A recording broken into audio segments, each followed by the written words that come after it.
TDP కార్యాలయంలో అర్జీదారుల సందడి అయితే కొనసాగుతుంది. గడిచిన 10 రోజులుగా చూసుకుంటే మనం కార్యకర్తలు, నాయకుల హడావుడితో టీడీపీ కార్యాలయం ఒక సందడి వాతావరణం కనిపిస్తుంది.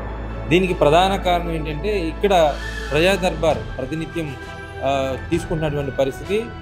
ముఖ్యంగా ముఖ్యమంత్రి చంద్రబాబు నాయుడు ఒక శనివారం, అదేవిధంగా మంత్రి నారా లోకేష్ మంగళవారం, ఈ ఇద్దరు కీలకమైనటువంటి నేతలు పార్టీకి సంబంధించినటువంటి నాయకులు కానీ, కార్యకర్తలు కానీ, వాళ్ళకు ఉన్నటువంటి సమస్యలు కానీ, లేదా రాష్ట్ర వ్యాప్తంగా ఉన్నటువంటి ప్రజల సమస్యలు ఏవైతే ఉంటాయో వాటన్నిటినీ కూడా అర్జీల రూపంలో తీసుకొని వాటి పరిష్కారానికి కృషి చేస్తున్నారనేది ప్రధానంగా వినిపిస్తున్నటువంటి మాట.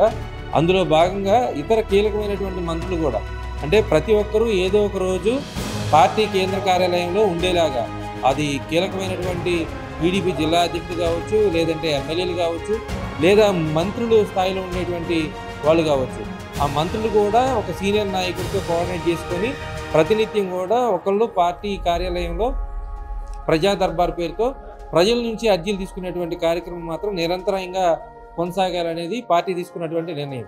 ఎందుకంటే ఎన్నికలు జరిగిన తర్వాత పార్టీ మళ్ళీ కూటమి పార్టీ అధికారంలోకి వచ్చిన తర్వాత పూర్తి స్థాయిలో పరిపాలన మీదే మొత్తం వ్యవహారం మొత్తం కూడా కేంద్రీకృతం అయినటువంటి పరిస్థితి.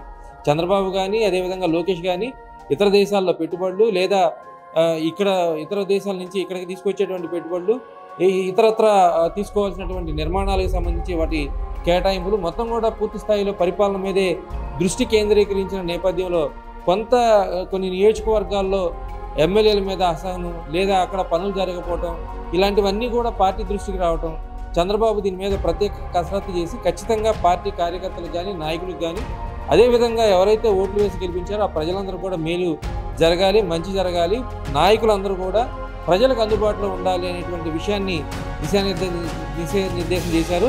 ఇందులో భాగంగా నారా లోకేష్ తనకి అంటే ఎంతో అత్యొచ్చిన కార్యక్రమంగా భావించేటువంటి ప్రజా దర్బార్ ఏదైతే ఉందో అదే ప్రజా దర్బార్ని ప్రతిరోజు కార్యాలయంలో, పార్టీ కార్యాలయంలో పెట్టాలి. అదేవిధంగా నియోజకవర్గాల్లో కూడా ఎమ్మెల్యేలు కూడా ఈ ప్రజా దర్బార్ కార్యక్రమాన్ని జరిపించాలి అనేటువంటి ఆలోచన చేశారు. దానికి అనుగుణంగా ఇకపై ప్రతి శుక్రవారం ఎమ్మెల్యేలు నియోజకవర్గాల్లో ప్రజా దర్బార్ నిర్వహిస్తారు. అదేవిధంగా ప్రతి శనివారం ముఖ్యమంత్రి చంద్రబాబు నాయుడు పార్టీ కేంద్ర కార్యాలయంలో ప్రజా దర్బార్ నిర్వహిస్తారు. ఆ తర్వాత మంగళవారం మంత్రి నారా లోకేష్ నిర్వహిస్తారు. అసాధారణ పరిస్థితులు, ఇంకేదైనా ఎమర్జెన్సీ పరిస్థితులు వస్తే తప్ప ప్రతి ఒక్కరు కూడా నియోజకవర్గానికి, అదేవిధంగా జిల్లా పార్టీ కేంద్రాలయానికి, అదేవిధంగా కేంద్ర కార్యాలయానికి అందుబాటులో ఉండాలి. ప్రతినిత్యం వచ్చేటువంటి నాయకులకు కానీ, కార్యకర్తలు కానీ, ప్రజలకు కానీ జవాబుదారీతనంగా ఉండాలనేటువంటి దిశానిర్దేశం చేశారు. అందులో భాగంగా ప్రతినిత్యం ప్రజా దర్బార్ పెట్టడం వల్ల ఇప్పుడు మనం మొదటి రోజు గత వారం కానీ చూసుకున్నట్లయితే మంత్రి నారా లోకేష్ పెట్టినటువంటి ప్రజా దర్బార్కి 5,000 మంది పైగా అర్జీదారులు వచ్చారు. కానీ ఈ రోజు చూసుకుంటే ఒక 1000 మంది లేదా 1200 మంది వరకు అర్జీదారులు వచ్చారు. అంటే గణనీయంగా ఆ సంఖ్య తగ్గింది. వచ్చే బాధితుల సంఖ్య, అర్జీదారుల సంఖ్య తగ్గితే ఖచ్చితంగా రాష్ట్రంలో మంచి పరిపాలన అందించే విషయం ప్రజలకు అర్థమవుతుంది. ఎంతమంది అర్జీదారులు ఎక్కువైతే అంత ఇబ్బందులు ఉన్నారు అనేటువంటి విషయాన్ని ప్రభుత్వం గుర్తించింది.